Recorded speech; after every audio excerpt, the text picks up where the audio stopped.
Banargaon BTC बियाबनि दाउलिगुरियाव BPF दलनि मोनसे जयनिं हाबाफारि बनरगाव बियाबनि बीपीएफनि दाबिदार बिजाथि जुबिराज बसुमतारीखौ मोजां मोननानै बीपीएफ दलाव हाबफैदों बीजेपी दलनि सा 28 सुबुंफ्रा बीपीएफ दलनि दैदेनगिरि जुबिराज बसुमतारीनि नुजाथिनायाव बीजेपी दलनि सा 28 सोद्रोमाफोरा बीपीएफ दलाव जयेन जाफैदों।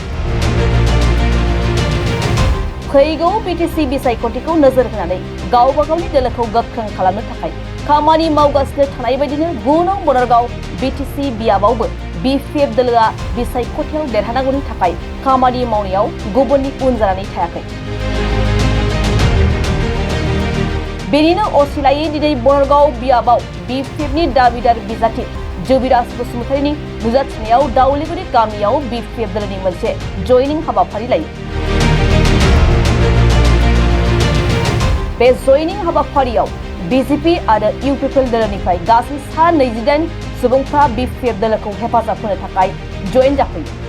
गोदानै जयनिं जाफैनाय गासै सोद्रोमाफोरखौ बीपीएफ दलोआव बरायनानै लाना सेप्तेम्बर दानाव खुंजानो गोनां बीटीसी बिसायख'थियाव 9 नं बनरगाव बियाबाव बीपीएफनि बिजाथिया देरहासार जागोनखौ रोखा फोरमायथियो आरो बनरगाव बियाबाव रावबो दोलोआ बीपीएफखौ फेजेननो हानाय गोहो गैया होननानै फोरमायनायजों लोगोसे बे खेबाव बीटीसीआव बीपीएफ दोलोआ सरकार दानानै हाग्रामा महिलारियानो बीटीसीनि चिफ जाफिनगोन होननानै गोख्रोङै बुंथियो 9 नं बनरगाव बीटीसी बियाबनि बीपीएफनि दाबिदार बिजाथि जुबिराज बसुमतारीया।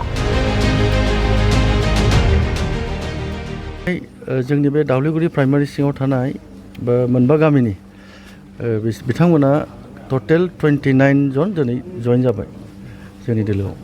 माबादि थासारि दायो? बे क्लियार बनरगाव समस्थियाव बीपीएफखौ फेजेननो हानाय खुनु दोलो गैया दासिमबो।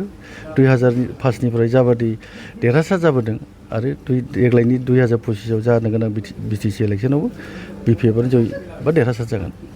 नोंथांमोननि थाखाय जेबो गोहोम खोख्लैनो हाया। बे मोननैबो दोलोआ जोंनाव बेसलेस।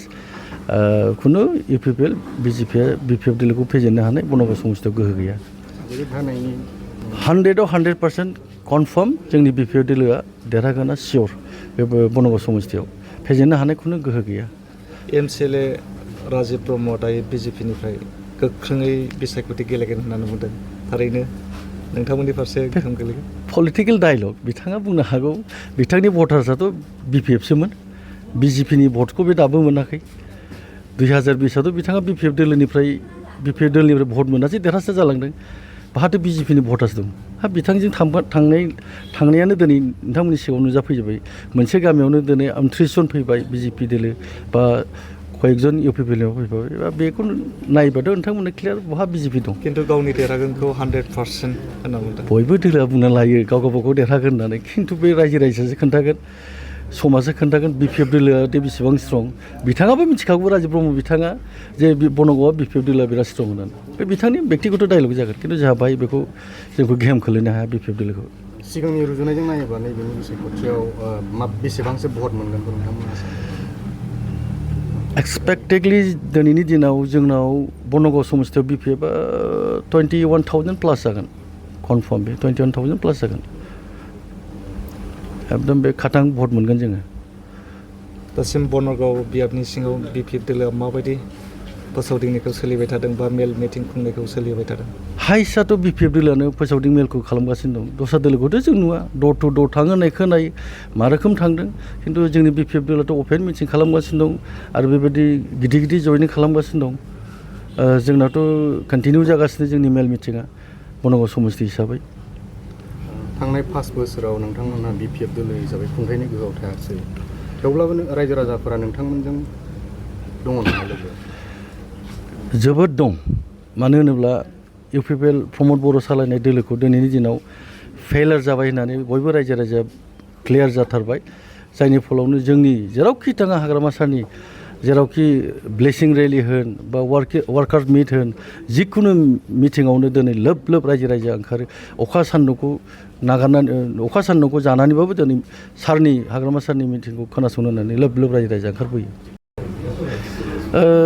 दिनैनि जोंनि बनरगाव समस्थियाव सानै बिजाथि जानानै दं।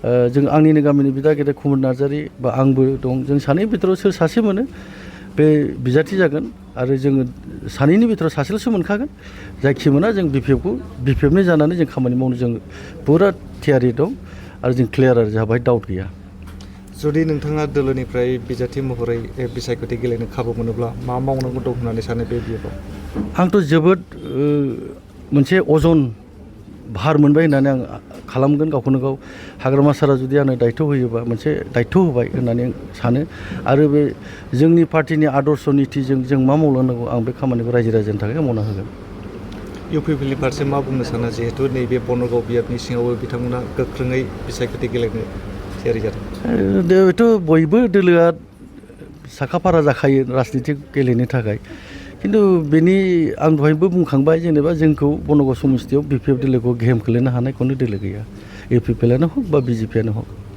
बनरगाव बियाबखौ लानानै बिपिएफ दोलोआ क'क्राझार जिल्लानि सिङाव मोनबैसे बियाबखौ देरहागोननि मिजिंथियो नोंथां जोंनि क'क्राझार जिल्लायावथ' 6टा ब्लक दं 6टा ब्लकआव जों 6टाबो देरहागोन बे खाथा बिपिएफ दोलोआ